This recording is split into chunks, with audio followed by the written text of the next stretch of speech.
call to order the regular monthly meeting of the Board of Trustees for November 17, 2016. First item is the invocation and pledge of allegiance. Mr. Van. Yes, tonight we have with us two students from Brooklyn Casey High School. Our invocation tonight is going to be led by Caitlin Marie Byram.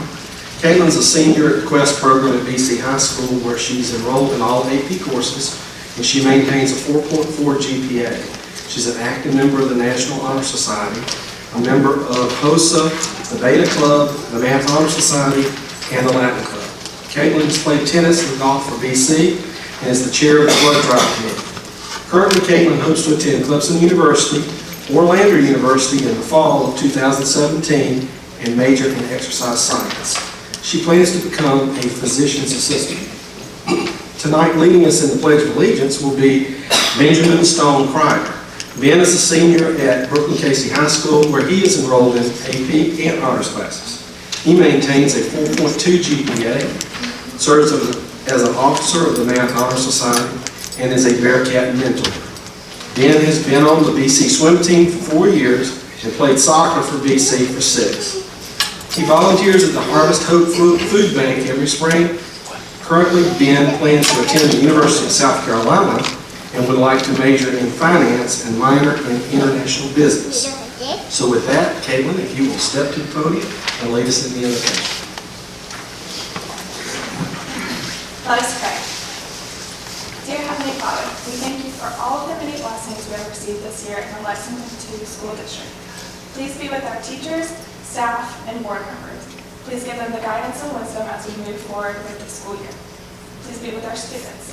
Keep them safe and direct them in the path to success for their future. Thank you for all of your gifts and help us to use your wisdom to make 2016-2017 a great year. It is in your name that we pray. Amen.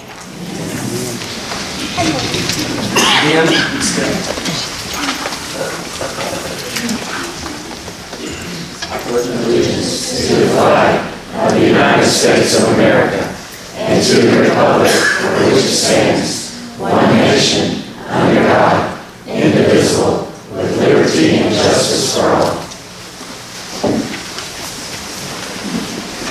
Thank you. Next item is consent agenda. Agenda will stand, if no objection, it will stand approved. Next item is public participation period. Madam Chair, we have no request for this evening. Thank you, Mr. Hinton. Next item is reports on honors and accomplishments of student and staff. I'll turn it over to our superintendent, Dr. James. Yes, ma'am.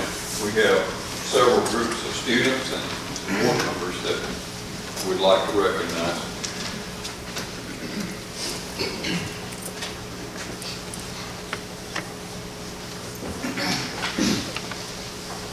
South Carolina College and Career Ready assessments are statewide assessments, as you all know, in English, language arts, and mathematics, and they meet all of the requirements of Acts 155 and 200 in the Elementary and Secondary Educational Act.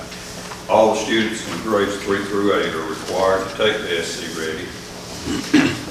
Dr. Hayward Evans is going to report some on the SC Ready later on today, but we have 3 students who have done something that is absolutely phenomenal. On the spring 2016 SC Ready assessment, these students scored a maximum score. Sophiana Lashab, 4th grade student from BC Grammar No. 1.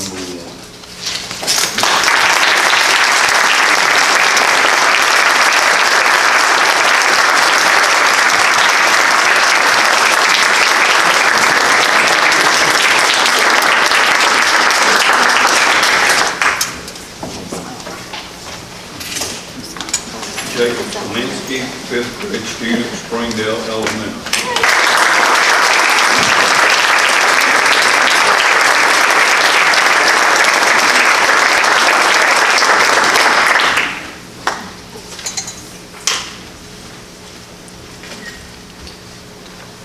And Daniel Coble, 8th grade student, Northside Middle.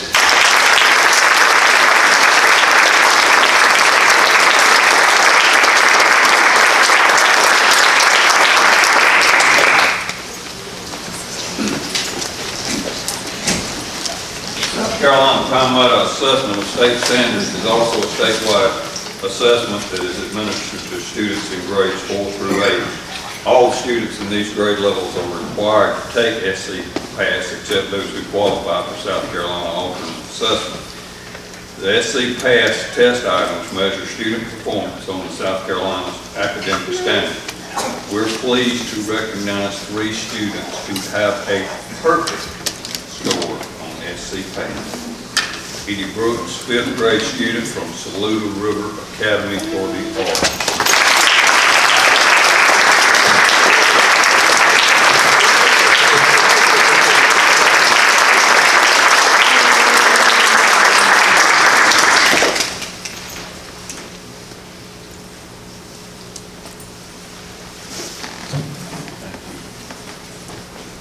Charlie Underhill, 4th grade student, Springdale Elementary.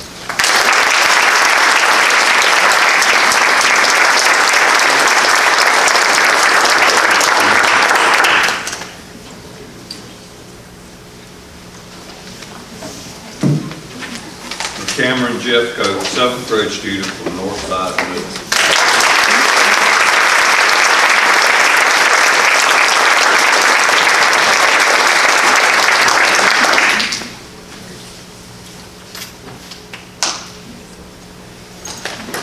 Thank you. Congratulations. We have 3 board members tonight who have also continued their education. There are a lot of difficulties in being a school board member, and one of them is a continuing education piece. In 1982, the South Carolina School Board Association established Boardsmanship Institute that has year-round training and curriculum that focuses on leadership skills for state-level school board members that have issues that are related to the entire nation. The School Boards Association of South Carolina honors individuals as they pass through each level of the 6 levels of School Board Boardsmanship Institute. In Lexington, we're proud to congratulate 3 of our board members, Mr. Brad Giles for reaching level 2 in boardsmanship.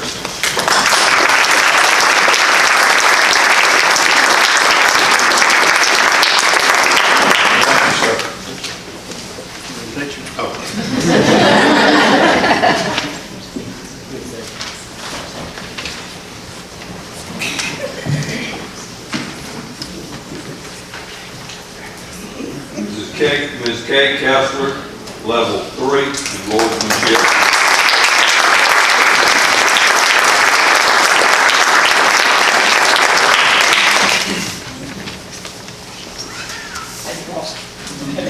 Congratulations. Turn around and let me take a picture. I know how you are.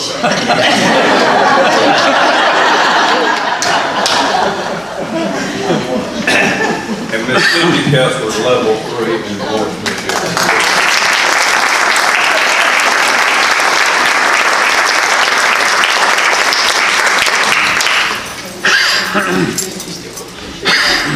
Thank you, sir. Thank you very much. I'm sure they'll be hung on the mount somewhere. Thank you to all board members for the work you do, and for our students. There's not much better than being perfect, but keep trying. Thank you.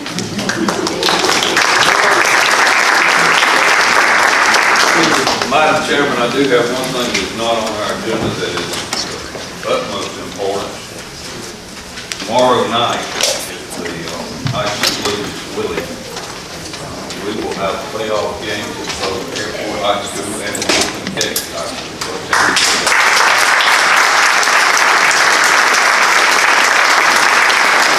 Both are in the first round of the playoffs. They're doing exceptionally well.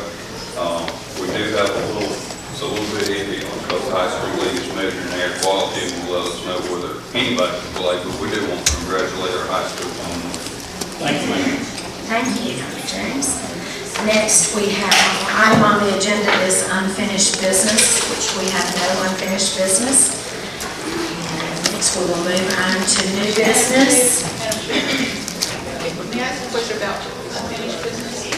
I thought we were going to be advised as to if that was a 3-year or 4 or 5-year contract for buses on on that one, because I thought we were going to go back to this one. We won't do that until we renew it.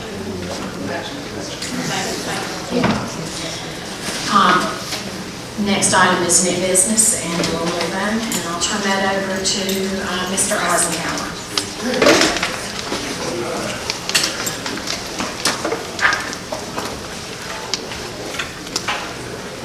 Madam Chair, members of the board, we have... Sorry. I'll take the first one. Item A is consideration of revision of board policy, LEC, support organizations.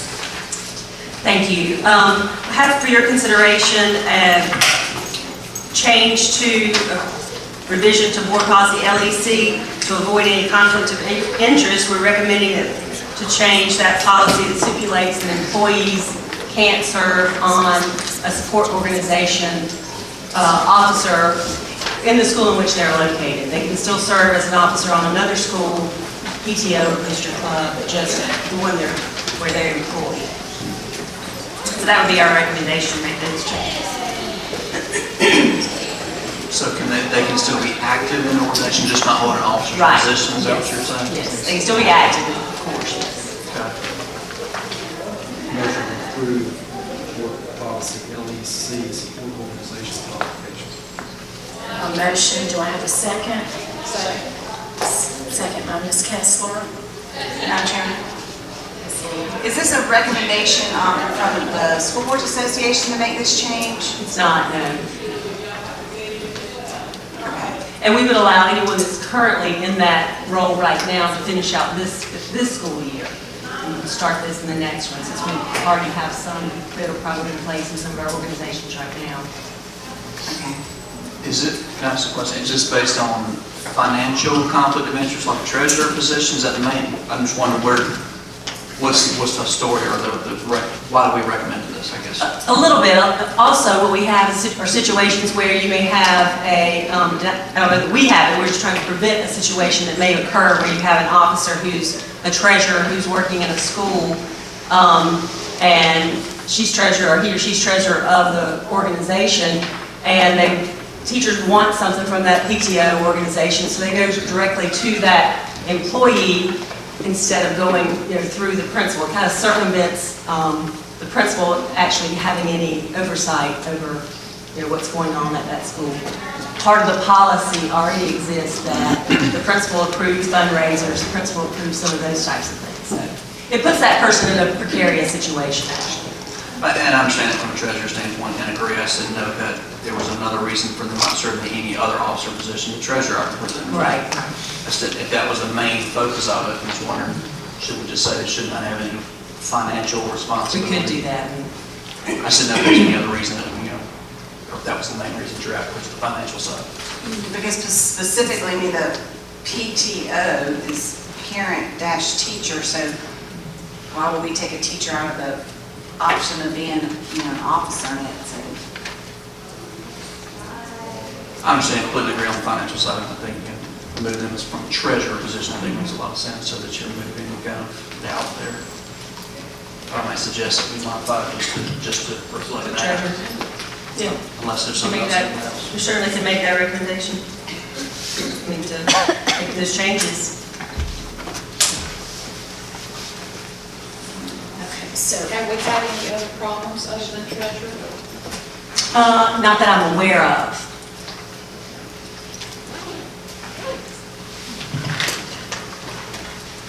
Ms. Freeman.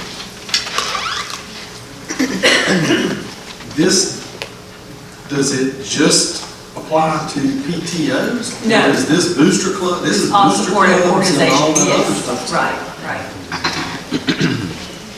So that's not just PTO with teachers. I mean, I can see where we could have some issues with booster clubs and things of that nature.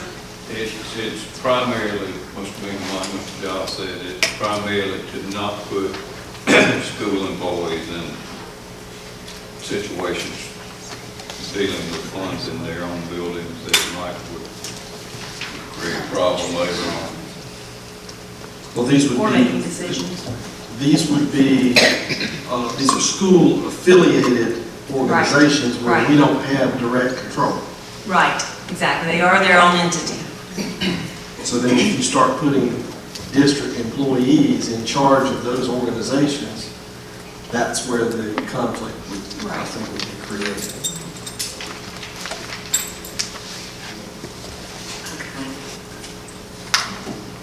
So, did anybody want to amend it, or we have a motion and we have a second? Any more discussion? All in favor, say aye. Aye. Opposed? No. No. No.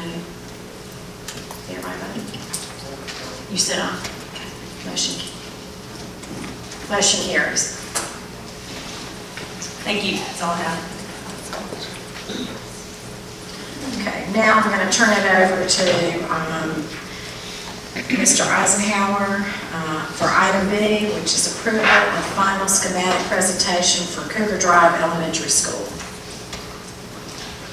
Madam Chair, members of the board, Dr. James, last month's meeting, we brought to you some schematics for elementary number 2 on Cougar Drive, which would be built for students from BC number 1 and Pine View Elementary.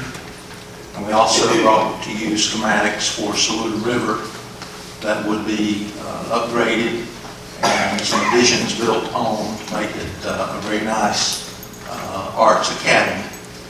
And as we said in October, these two kind of go hand in hand, and we will obviously ask you to vote on each of them.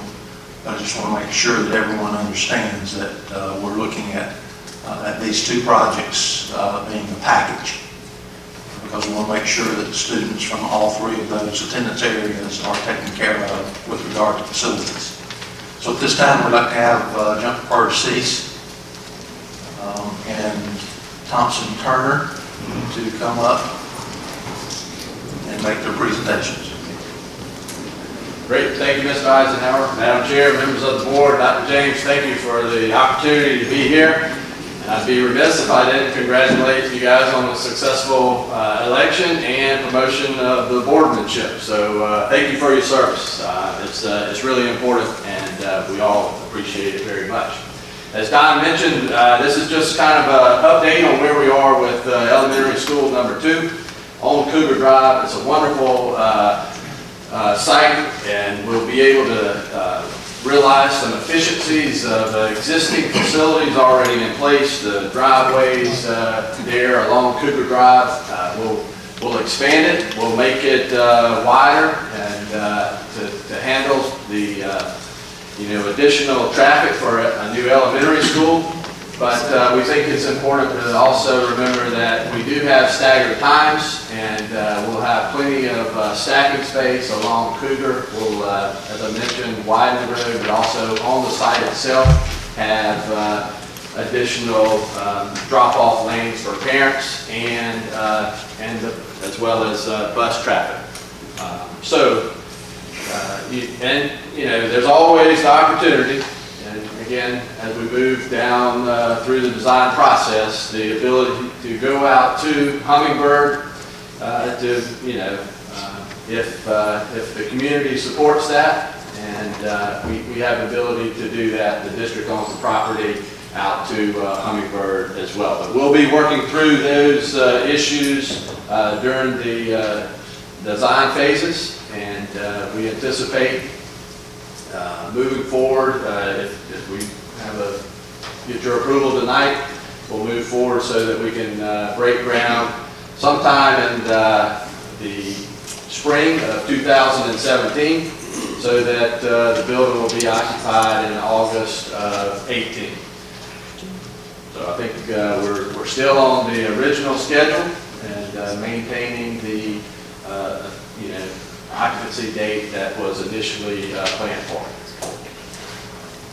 Madam Chair, the administration recommends approval of the final schematics for the elementary school to be built on Cougar Drive. Thank you. Entertain a motion. Motion, Madam Chairman. Ms. Brown? I make a motion to accept the administration's recommendation to approve the final schematic and allow them to proceed with the DD, CD phases of this project. A motion to have a second? Second. Second by Ms. Kessler. Any discussion? Question.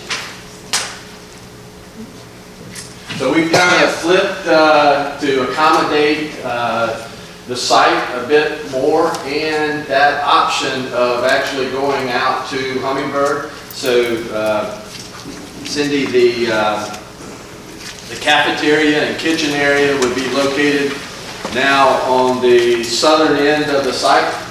And then, you know, we don't have to go out to Hummingbird, but if you do get that ability to do that, then it's in close proximity. Buses would come in just a couple blocks off the 378, access the site, loop the the staff parking area, and then back out. If we aren't allowed to do that, then we'll still have bus access to the facility on this location.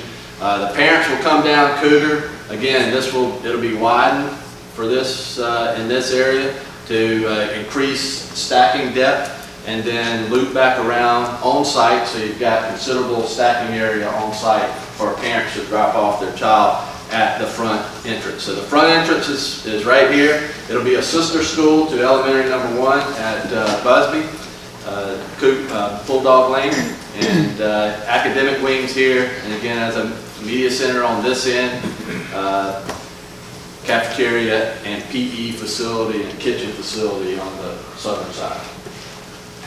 The playing fields? The play fields will be in between the wings, as well as you have a large play area sort of on the northern side of the site. Nothing's lost. I'm sorry? Virtually nothing's lost. Okay. Can we get a copy of that? Absolutely. Thank you, sir.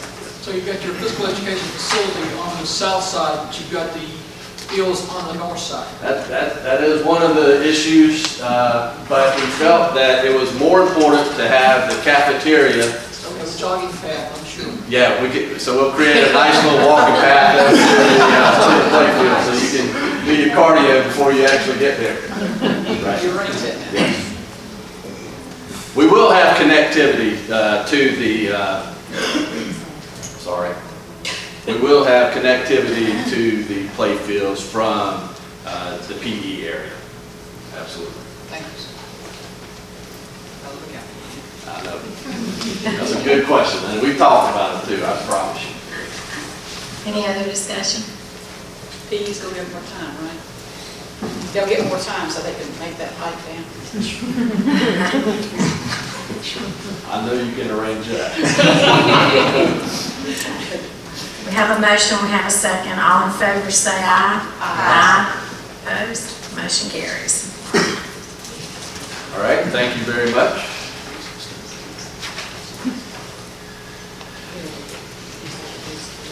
As Don mentioned, sort of the other project that goes along with this elementary school number 2 is the transformation of Saluda River Elementary. And we think it truly can be transformed. And what we're proposing here is an addition of a cafeteria, kitchen, PE area, but also a performance wing to accommodate their fine arts program that is wonderful. And in addition to that, we would propose taking down the existing media center, converting the existing cafeteria into the new media center, creating a new secured entry point, which would also identify the entrance into the school, so give it a real identity within the community there. And then renovating the existing facility with new windows, actually opening up some of the brick infill panels that were installed in the late 70s and early 80s, dumping additional natural light into each of the classrooms and the corridor areas, make it a much more friendly and feeling sort of space. And we think, again, it will really be beneficial to the educational programs there at Saluda River. We will also propose site improvements. Again, we'll create a parent drop-off drive entering the site in this location, coming down, looping around, and dropping off in front of the new cafeteria area. And we'll add some additional parking to the existing sort of bus drop-off or parent drop-off drive in this location. And we still are maintaining play fields and play areas around the perimeter of the site and actually within the courtyard area of the existing courtyard area where the media center will come down. We brought along a couple of renderings. Again, and this is sort of a bird's eye view, but you can see I'll show you a close-up of this, but the new secured entry area and the new addition, cafeteria, kitchen, PE, multi-use. So for PTA nights, you'll be able to accommodate a lot of people within that space, almost 1,000 for various different productions in the facility. And if we hit the lights a little bit, you can see this will be, go back right there, Jim. Yeah, thank you.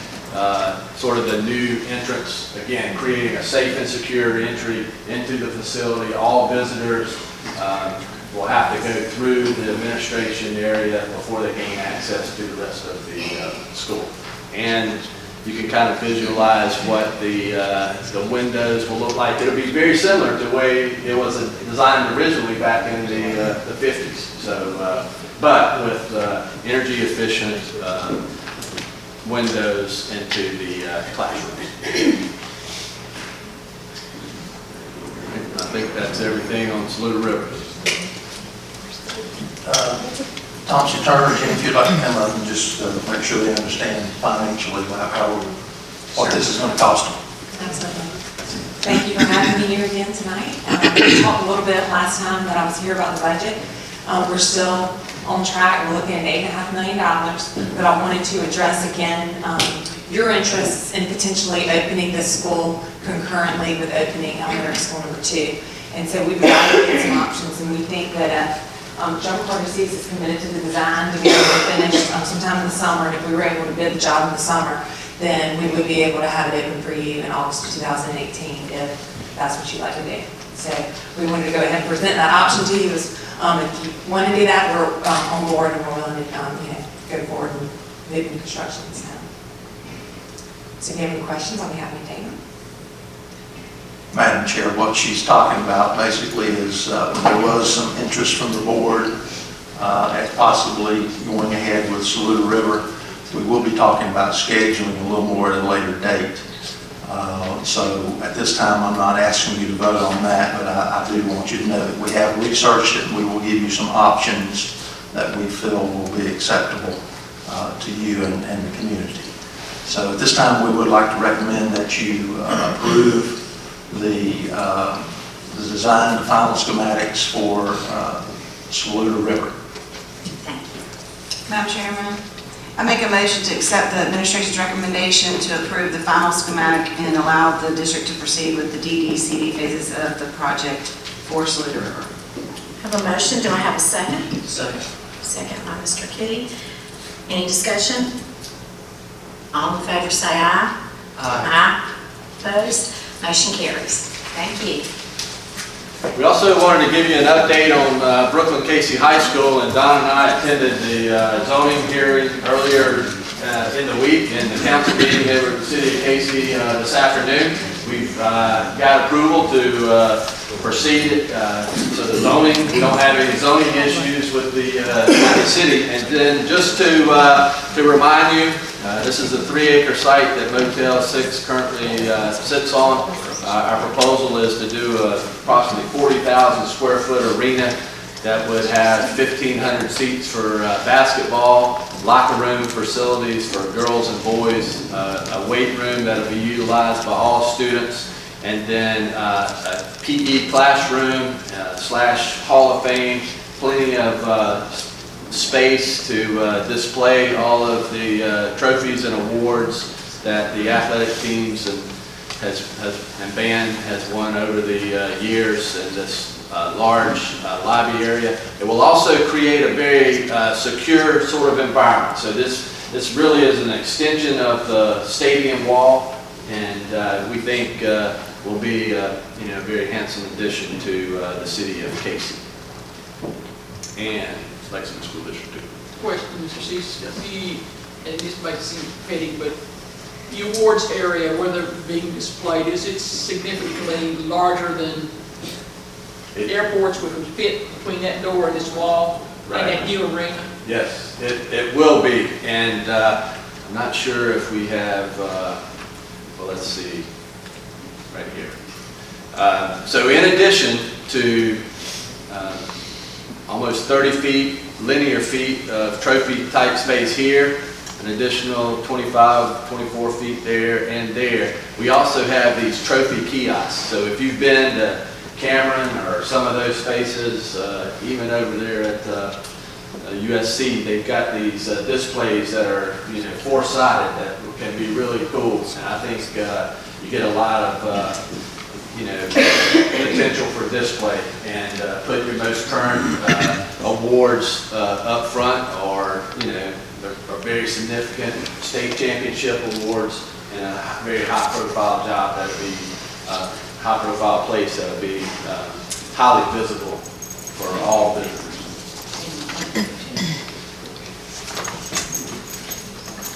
And then just to kind of remind you, we want to pick up the architectural character of the stadium, which I think has been very well received with the continuation of the arena wall. That's fronting Knox Abbott, and just again, the stone arches, the Art Deco type feel, and then on the school side, the ability to create sort of this a lot of glass and natural light looking into the lobby area.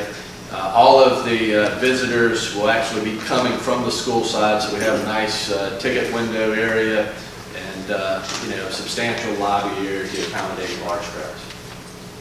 Thank you, Tom. Madam Chair, I'd also like to have Thompson Turner to come up and talk about the budget for this as well. And I would like for you to disregard, there's a note in your construction update indicating the scheduled opening, the potential scheduled opening. Again, we're going to be talking to you about the schedule of these, all of these projects a little bit later. So I don't want to mislead anyone with that. Okay.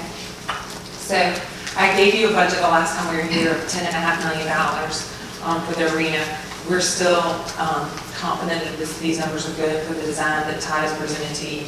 Just keep in mind that we have not added any kind of escalation to that, and those prices would be, I guess, relevant for pricing probably within the second quarter, no later than the third quarter of 2017. So we'll reevaluate if we should push past that, but that's what we're looking at right now. Madam Chair, the administration would like to recommend that we approve the final schematics for the arena at Brooklyn Casey High School so that we can continue with the design, development, and construction documents. Madam Chairman, I'd like to make a motion to accept the administration's recommendation to approve the final schematic and allow them to proceed with the DD/CD phases of the project of the BC High School arena. Thank you. I have a motion. Do I have a second? Second. Second by Ms. Kessler. Any discussion? All in favor say aye. Aye. Opposed? Motion carries. Thank you. All right. And probably the project that's moving along the quickest is the Cape Center, and happy to have with me Ashley Cahoon, who's been working closely with Joni and Bernie and Mr. Eisenhower, and we're really making good progress, but we want to give you kind of an update on where we are with the Cape Center. So I'm going to turn it over to Ashley. All right, thank you. Just to give a quick overview again, looking at the site plan, the Busby Creative Arts Academy is over to the left. At the bottom of the screen is the 12th Street extension. And this is the Kate Center in between the Busby Creative Arts Center and the new elementary school. It'll have a nice prominent spot that you can see driving down the highway.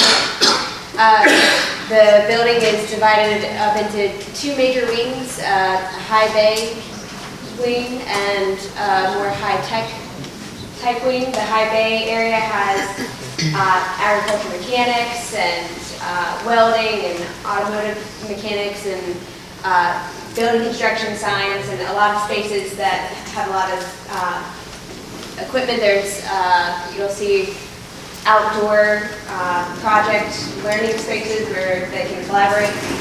And then on this high-tech wing, that's where you'll have more of your graphic arts, your health science and sports medicine type spaces.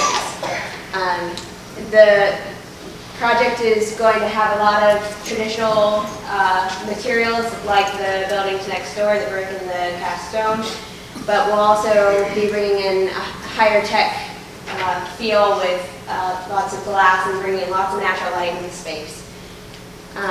Here's an example of one of the of a high bay area, and then a feel for what the halls and the more collaborative areas of the school might feel like.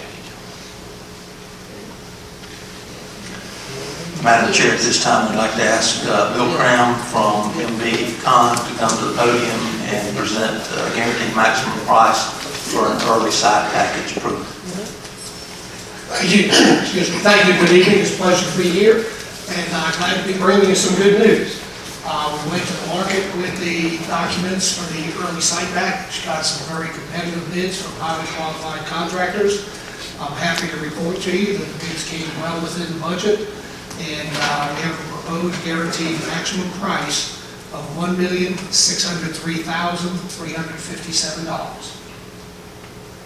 It's $1,603,357. Be happy to answer any questions. Madam Chair, the administration recommends approval of the early site package to MB Con. Madam Chair, I'll make a motion to accept the administration's recommendation to approve the early site package as proposed by MB-Con. Have a motion, do I have a second? Second. Second by Ms. Kessler. Any questions? All in favor say aye. Aye. Thank you so much. And Madam Chair, I'll mention also the schedule for the Kate Center. We'll have an early site package that you just approved. Thank you very much. An early foundation package in mid-February out to bid so that they'll come back with a GMP for the foundation in March. And then the final CD project will be bid mid-April, out to bid mid-April. So May, you should receive a GMP for the final project. Opening in August of 18th. Opening in August of 18th. All right, Mr. Bacon. That was my question. Okay, you're it. Thank you, Todd. Thank you so much. Happy Thanksgiving, everybody.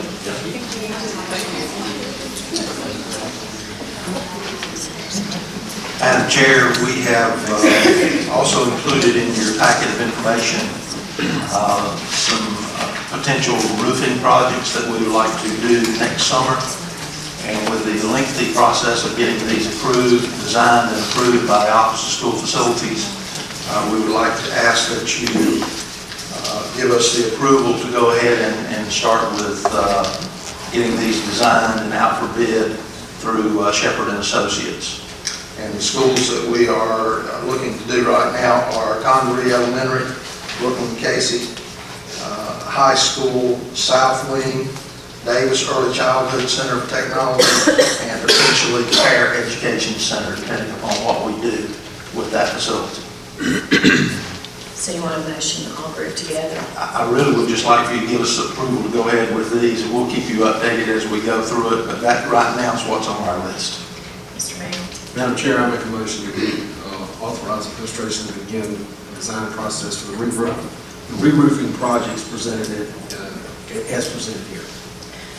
Thank you. I have a motion. Do I have a second? Second. Second by Mr. Jones. Any discussion? All in favor say aye.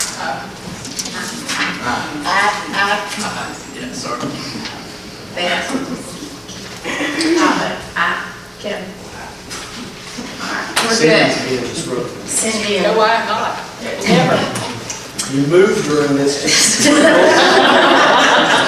It's a race on to get to make a motion, or you make a second, you better scream out. Ms. Kessler, I agree with the table is going to win tonight. Oh! Time out. all right, children, let's move on. Madam Chair, Madam Chair, I have one last item. In an effort to start working toward improving the security and the safety of our facilities, one of the things that we have brought to you previously is we want to upgrade our security cameras. And we have asked A3 Communication to go out and do an evaluation of all of our facilities. They have identified the cameras that work, the cameras that don't work. What we've asked them to do is to give us a price. We asked all of the administrators to give us any areas that needed additional coverage with cameras that do not currently exist. So what we've asked A3 to do is to give us a price to replace all of our servers, the computer servers that are in accordance to Jim Hinton, at least 15 years old, so it's old technology. So we're asking them to give us a price to completely replace all of the servers. We're asking them to install all of the new cameras that have been asked for from the administration. We've also asked them to replace any cameras that are not currently working. What we are not asking them to give us a price to do in this package is to replace all of those other cameras that are currently working. We will replace those as they stop working. So at this time, we'd like to ask that you approve a contract with A3 Communication in the amount of $373,911.92. $373,911.92. Madam Chairman, I'd like to make a motion to approve administration's recommendation of a contract with A3 Communication for $373,911.92. Have a motion, do I have a second? Second by Mr. Kennedy, any discussion? Just a quick. Okay. The cameras that we're talking about for this, are we going to have high def? Yes, I mean, sir. obviously, all these older cameras don't have the resolution, and the difficulties we have sometimes telling what's going on.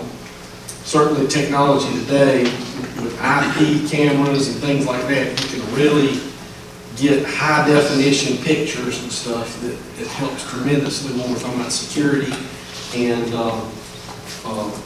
behavior issues and things of that nature when we're talking about discipline things. Yes, sir. And I will tell you that we've taken a lot of time to do this, and David Esky is here.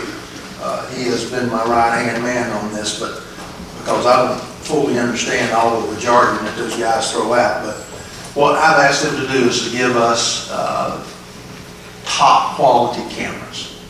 Now, obviously, you could spend buku money and get them that zoom in much more, but very, very good quality cameras is what we've asked them to start replacing with. Are they Axis? Axis, that's correct. Axis. So, but they're not pan tilt zoom cameras, they're fixed cameras for areas? It's a mixture. It's a mix. It's a mix. Yes. Depending on what the administration wants, basically.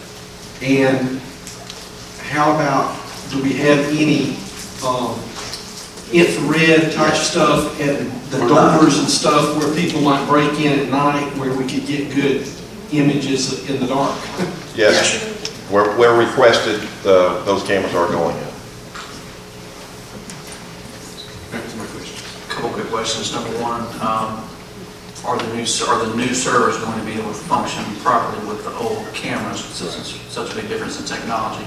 Yes, we doing an encode to change it over to use the existing equipment. Second, how many new cameras are we adding ballpark between all the schools? I think it's 173. New ones? New ones. New locations? Okay. plus replacing old ones with new ones that aren't working. So I'm not sure if that 170 is includes those, but I think the administration asked for 173, if I'm not mistaken. Okay, thank you. Mr. Bain? That leads me to one more question. And the older ones then, as they go out, quit working, is the infrastructure there then, we just change out camera and We'll have to run cable because it's switching from an analog to an IP. We've been given a cost of approximately $1,200 when one of the old cameras break. That's how much it'll cost for the cable, put the new camera in, and get it programmed. I would ask that then, at some point in the future, you bring us back, how many old cameras are we going to have left over that potentially we may have to replace?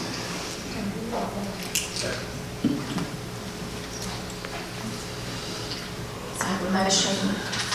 Second. Any more discussion? All in favor, say aye. Aye. Motion carries. With that, Madam Chair, I conclude my remarks. Thank you so much. All right. Next item on the agenda is consideration of requests for overnight or out-of-state student travel. Madam Chair, I'll make a motion to accept the recommendation. Out-of-state or overnight student travel by the BC HOSA students. I have a motion, I have a second. Second, by Mr. Bingham. All in favor, say aye. Denied, motion carries. Thank you, Mr. Hammond. All right, next we're going to move on to administrative divisional reports. Superintendent Dr. James, you have no report tonight. All right, next we're going to move to instruction. And I'll turn it over to Dr. Hayward Evans. Yes, ma'am. Good evening, Madam Chair, members of the board, Dr. James. We will bring you a brief presentation tonight regarding interim report cards, which the embargo was released on Tuesday. We want to share with you, and we put a blurb in your packet. The reason that I will give a brief report tonight is because we didn't want to inundate you with a bunch of papers that you hadn't had a chance to review prior to tonight's discussion. So we'll do the overview tonight. You will get a comprehensive packet at the January 19th board meeting. You'll have 2 or 3 weeks to preview that information. Then we will go in-depth discussion at the January board workshop, if that is the will of the board, if that's okay. But of course, we will entertain any questions you will have tonight. Again, as you're aware, we're in a pause year with the state of South Carolina, but the Education Oversight Committee asked that districts issue interim report cards. So what you will see tonight will be an interim report card at the will of the Education Oversight Committee. Because we're in a pause year, we did not get an overall rating. So our rating from 2014 of good still stands. So when anyone opens our report card, that's what they'll see for Lexington School District 2, that our rating was good. The new report card, or the interim report card, has a new look. It has an overview, which we'll talk about. It has a knowledge area, outcomes, and opportunities. And of course, it highlights who our superintendent and our board chairs are. Of course, when our public opens our report cards, the first thing we want them to see is our celebrations. And I'm not going to reiterate these celebrations as we shared these with you at our August Back to School board meeting, but we do have lots to celebrate in Lexington School District 2. Of considerable notification, our scholarship information did go up to $11.5 million this past year. We're really excited about that. So under the knowledge domain, you'll have the test scores. SC Ready, as you're aware, we administered for the first time in the spring of 2016. We don't have a lot of comparison data to give you because this is the third year that we've changed tests. We had PASS, Aspire, now SC Ready. You will see the district at the top, Lexington 2, our exceeds and meets was at 38.4%, and the state was at 43%. Math, we were at 35%, the state was at 42%. SC Pass for science and social studies. You'll see where we fared with the state. We're in the red. It's with regards to exemplary, met, and not met.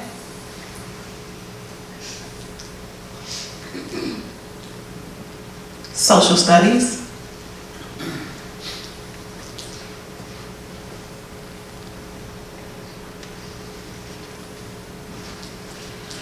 End of course test. We have provided that information to you. I'm going to pull over and pause for 1 minute here. We were a little disappointed with our Algebra 1 because in 2015 we were at 85%. I can say to you with calm assurance and very sincerely, we have been tracking this all year long. We had our finger on some targeted areas for growth. We have been monitoring that all year long. Unfortunately, when the numbers came in, they were lower than the 85%. I can assure you with calm assurance that the situation that we found ourselves in there has been taken care of with that matter. In English, we are pleased that we were higher than the state, as well as with biology. U.S. history, we're a little lower than the state, but we're up from last year where we were at 64%. And you can see where we fell with our overall composite on end of course.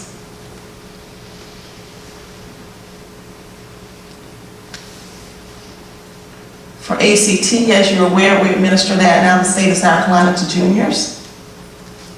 And you will see where we fared on the various composite tests that we had to administer with regards to English, math, reading, and science.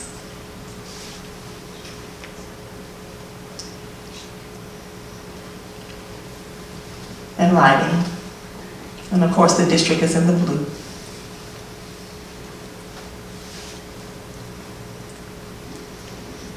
For work keys, you know, we've been administering that for the past 2 years. You'll see how we did with mathematics, reading for information, as well as locating information.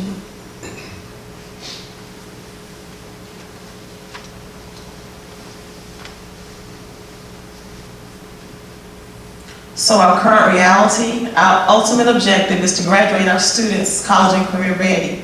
You will see that we've made great gains towards this goal. However, we realize there's still work to be done in our content areas. Of course, as I've shared with you at the January board workshop, we will pinpoint specific areas for growth, school by school and grade by grade, and the strategies we've employed to improve. So we had successes. Molly Spearman says our high school graduation rate continues to climb to an unprecedented 82.6%. That's for the state of South Carolina. She further reiterated that point and bolded the word unprecedented. This is Lexington School District 2. And we are very pleased with that 87.9%. By the year 2030, the state is expecting that all of our students graduate at a rate of 90%. You can see we're at 88%. We are well on our way. We'll get that very closely in the near future. So that is a commendation for our entire school system, and especially to our school board for your support. As you're aware, in 2010, we all sat at the January board workshop and we talked about strategies to improve our graduation rate. And through your support, we now have graduation coaches in our high schools, and we have quarterly meetings thus forth. We've been providing this information to you, but for those of you that have been with us for a while, you know where we've come from with the graduation rate when we hit a valley in 2010. So we're real proud of that 87.9%. Yes, sir. What was the 2010 number?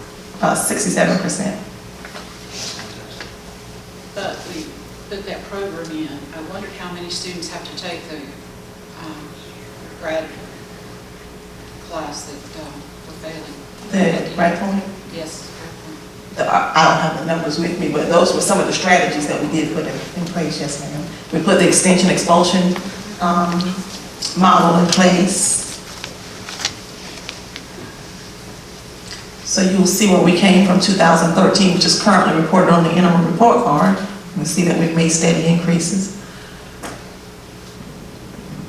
In terms of percentages of seniors eligible for life scholarships, you'll see how we stack up with regards to the state.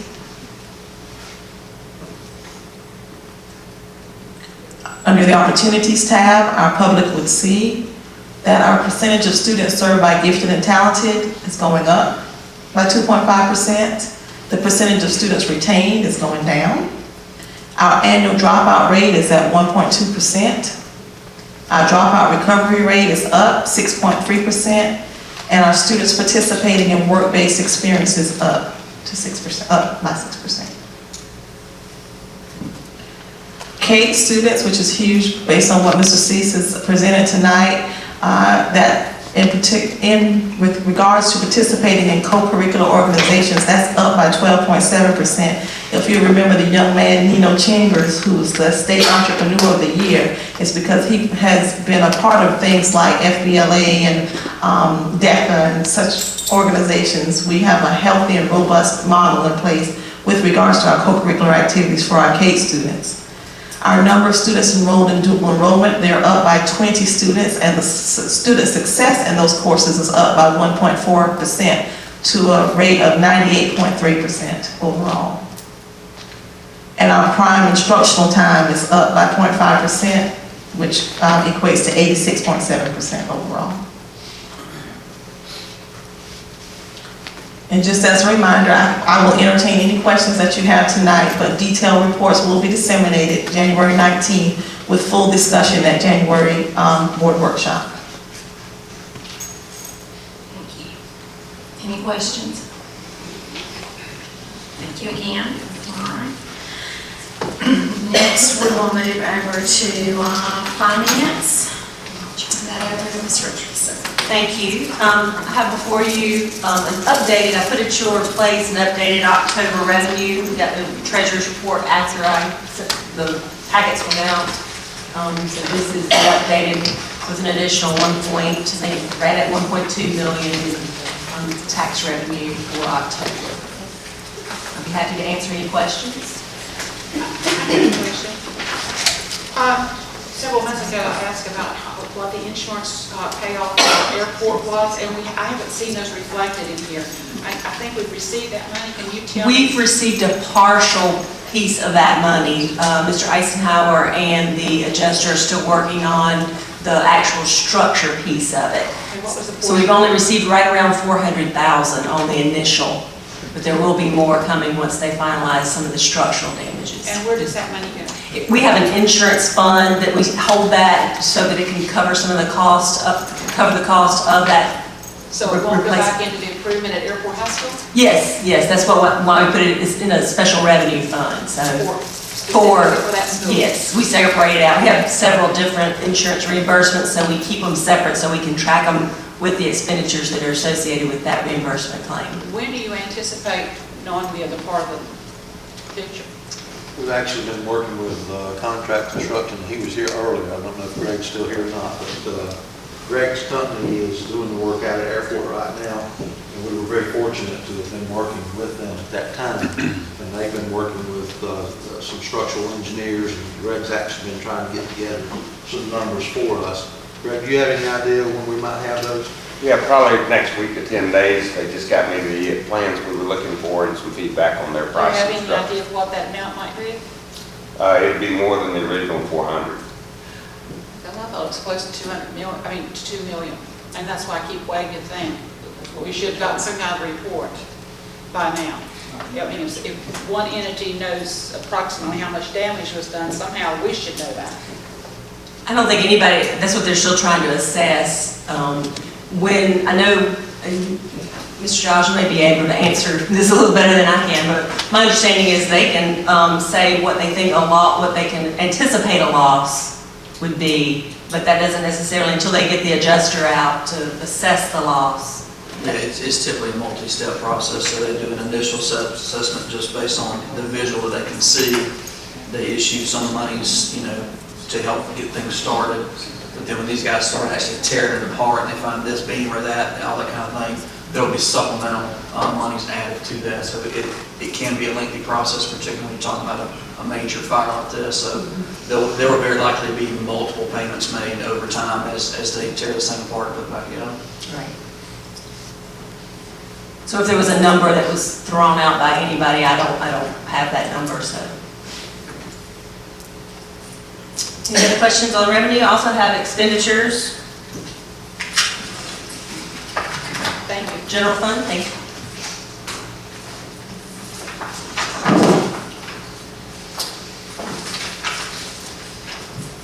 And then also the referendum expenditures on the next page.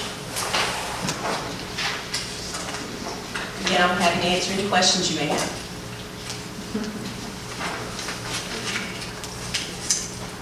If not, that's all I have. Thank you. Thank you, Ms. Rickey.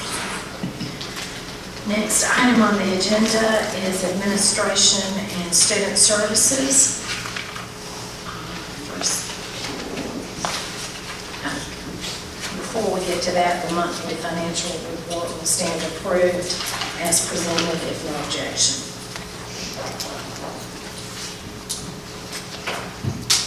I'll turn that over to Mr. Eisenhower. Madam Chair, I want to recognize 6 administrators that are probably in the audience, but we have started looking at extending or issuing some money to the schools for furniture and equipment. And what Kelly and I have been doing is we've been working with, at the elementary level, we had two representatives from administration, which would be Hope Braun and David Sims. At the middle school level, we asked Megan Carrero and Dr. Dixon Brooks to serve on the committee. And then at the high school level, we asked Mr. Greg Morton and Mr. Brad Coleman. And what we have done is we've met several times. We've had presentations from some furniture companies. We've asked some furniture companies to come in and actually display some of their furniture. We've kind of talked about how much money we might be able to give the schools in a first round distribution, and then we're hoping again to get on a regular basis of giving them money yearly, but we're going to hit it hard this year, and we'll probably hit it hard again within the next 2 years following.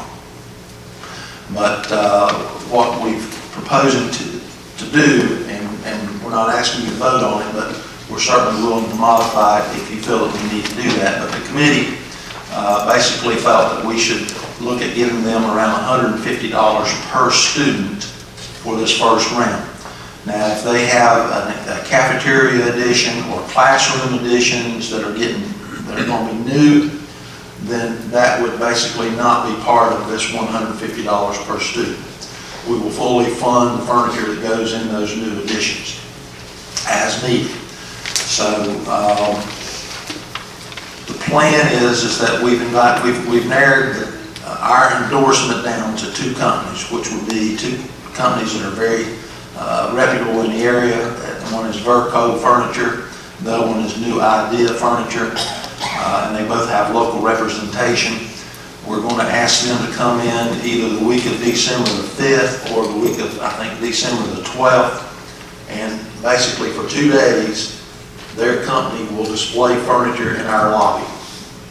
We've asked the principals at the last principals meeting to establish a committee of teachers to come in and actually sit down in the furniture to talk to the representatives and to talk about the furniture that they might want for their schools. The principal then will work with those committees and they will determine what they are going to get with the money that we're going to appropriate for them. We've advised the principals that we do not want them to go out and try to purchase all of the furniture that they need with this first round of funding. We've told them we want quality furniture and that we have promised them that there's going to be another round of money. So I think that they believe us, and we're going to try to stand true to our word. So I don't know if any of you committee members want to say anything about the process, but that's what we plan to do at this time. Is we're going to sit down and allot each school money. We've asked them to possibly go out and visit schools that are in the area. We've given them a list of schools that have this furniture in their schools and have had it for 2 or more years. So we're hoping to make good, informed decisions when we purchase our furniture. And we're hoping to have the purchase orders ready for January or February orders to be delivered this summer. The goal is to replace at least half of their furniture this first round. Be happy to entertain any questions. If you don't have any, then we'll just proceed. Mr. Bennett? The new construction, the new schools, all new furniture in All those new furniture. budgets? All new furniture. The only exception would be potentially the Case Center. There's a possibility we may be moving good new equipment from some of the Case programs over there, but for the most I part. just want to make sure, because I know we had this in a previous bond referendum, where we had new facilities, but then we had old furniture. And everybody, it takes away from the fact you've got a brand new facility and you got old furniture, and people are like, well, it looks the same as what it looked like before. So, how are we coordinating? I mean, and I assume we're talking about for some of these extensive remodels, they're getting new furniture in those areas where they're extensively remodeled, but how about the... To give you an example, if it's a cafeteria addition, we've talked to these companies about, how much does it cost to basically upfit a cafeteria of certain sizes. And we will establish a budget, and then we will basically give the money to the principal, and we will give them the flexibility of being able to order furniture based on their needs. Now, we've asked Tony Shealy to make sure that he monitors this process, again, to make sure we're getting quality stuff. If you're getting classroom additions, the plan is to whatever we end up giving in the next, let's say, 2 years of allotments, let's say it's $300 per student, then we would take an average of 25 students per classroom for each new addition that you get, and that would be deducted from your allotment that you would be getting per student, because you're getting brand new furniture in that classroom. So you wouldn't need that $300 for those 25 students in that brand new classroom. It'll cost probably more than $300 to upfit the new classroom with teacher furniture, student furniture, casework, so on and so forth. So it's up to the principal to coordinate that? And make sure that we get it in, that they get their furniture and it's timed out with the construction and all that kind of stuff? At each school, yes, on the additions. So I assume then you'll follow up behind them to make sure that that ball don't get dropped?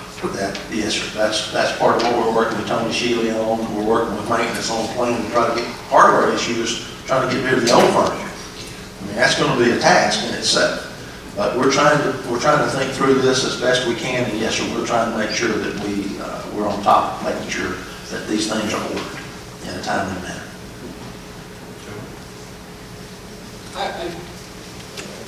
I know that at the school I taught at, for 20 years I had the same principal. Then for the next 10 years I had 5 or 6 different principals that year.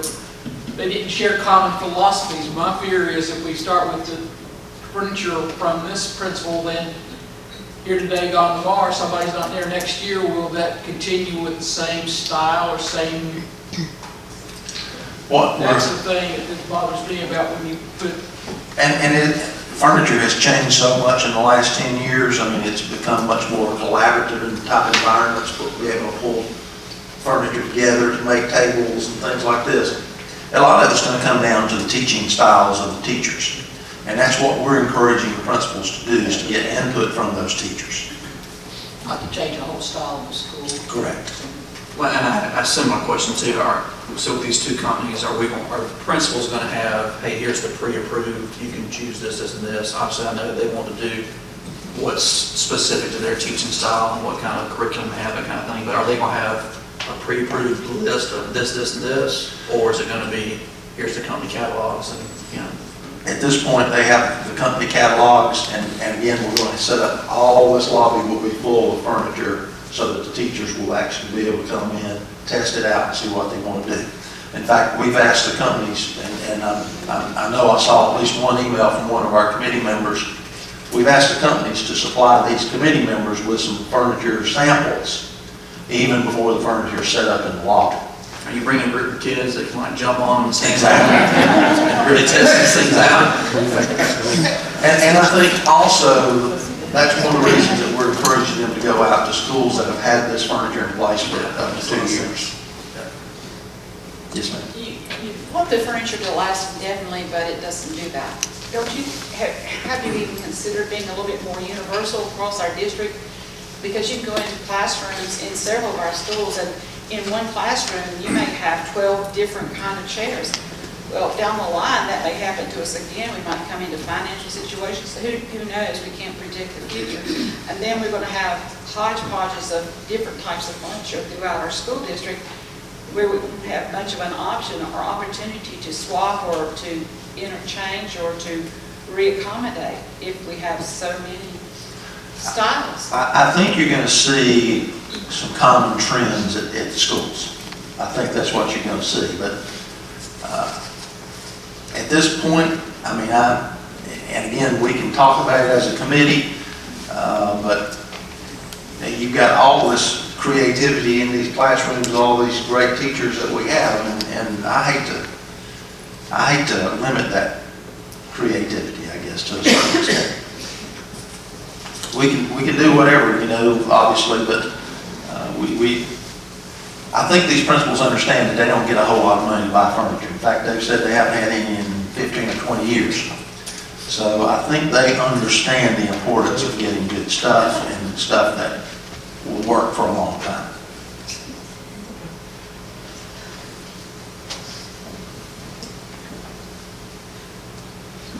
Okay, thank you. Thank you.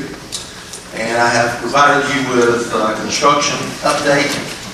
One of the things that I passed out to you earlier was the final closeout numbers for I2 Tech.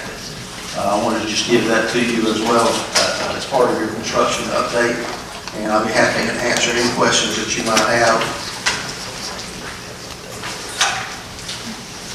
If not, I appreciate your time. Thank you, Mr. Eisenhower.